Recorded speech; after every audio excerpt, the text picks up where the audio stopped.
Hello, New Covenant Parish, and Happy New Year to you as we begin to look at lectionary texts for the week. And we're going to begin at the beginning of the Bible, looking at Genesis 1, verses 1 through 5. So first, let's read it together. Genesis 1, 1 through 5.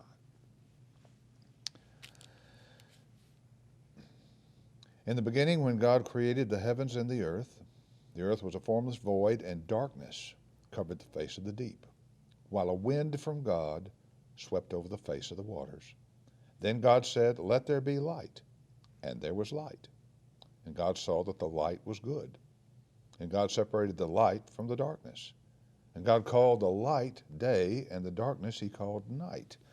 And there was evening, and there was morning, the first day. This is the word of the Lord. Thanks be to God. This is a text for the Sunday the church calls the Baptism of Jesus Sunday. And in it we hear themes that remind us of baptism. New beginnings, water, spirit. It's a short reading, but it does set these important themes up in a powerful way, a way that will keep appearing all through the Bible.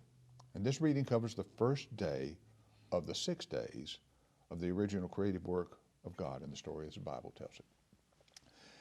And notice here that in the beginning of the world's story, there are 3 elements that are featured. First element is the dark, formless, disordered, watery chaos. And this watery chaos is depicted as being threatening and rebellious and destructive. It makes you think of a rolling, angry body of water. It makes me think of scenes from a reality show series, if you've seen it, The Deadliest Catch, when the guys are fishing out on stormy seas up against a power they can't manage or domesticate, which is just kind of a place I don't want to be. So the watery chaos is the first element featured. The second feature in the story, and most important of course, is God, who is the subject of the magnificent Hebrew word bara, which means create. And the text doesn't talk about the origin of God. Doesn't talk about anything being before God. God is simply said to be there at the beginning, going about the work, mind-blowing, mysterious work of ordering and shaping and forming and decreeing and summoning forth a place that will potentially be able to sustain life. The third crucial element featured in the reading is identified by the Hebrew word ruach. It means wind or spirit. It can mean either one. Here, it's God's active instrument for ordering the watery materials of life. In older translations, spirit is used to describe the life force of God, God's active energy that kind of sweeps over the waters. But the translation we read today from the New Revised Standard Version translates ruach as wind. And this gives us a more graphic picture of the wind given by God, blowing over the waters, blowing them back, making a place that's dry and safe for life to exist on the land.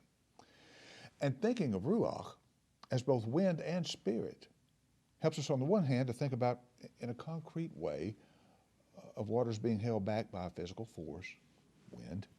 But on the other hand, think also about the direct link between the life force of God, God's spirit, working to bring about God's purpose in creating.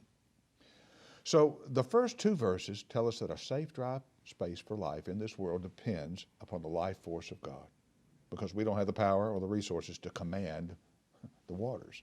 You might want to look at Jeremiah 5:22 or maybe Mark 4:35-41. That's Jesus calming the storm, to see how those texts support what this one's teaching. Our life space is not something human beings have made. The text teaches us it's a free gift for us from the Creator God. And one of the important lessons from this text, also taught in the other readings this week, is that the Spirit of God needs to be understood as the power behind life that only God can give. The wind that blows at baptism and also at Pentecost is the same wind introduced in the first verses of the Bible. Wind that amazingly, wondrously makes new life possible in God's creation. In the last 3 verses of our reading, God speaks for the first time, boldly, confidently. And God simply says, "Let there be light." And God speaks with the voice of a ruler on a throne who will be obeyed by whatever part of creation is being addressed. So the light not mentioned before this, exists and functions only as the sovereign voice of God commands. As the Apostle Paul says in Romans 4:17, this is the God who calls into existence the things that do not exist. And God sees the light is good and is given to counter the deep void talked about in Genesis 1, the second verse.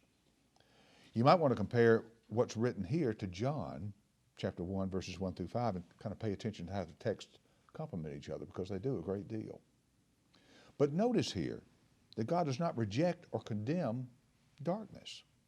It is also given a name, and it's given value in God's creation. God is just not on the one side, side of light, always standing against the dark. God values and regulates both light and dark. They're both legitimate parts of God's creation. They're both part of the ordered world God creates. They're both valued. Neither one of them are scorned.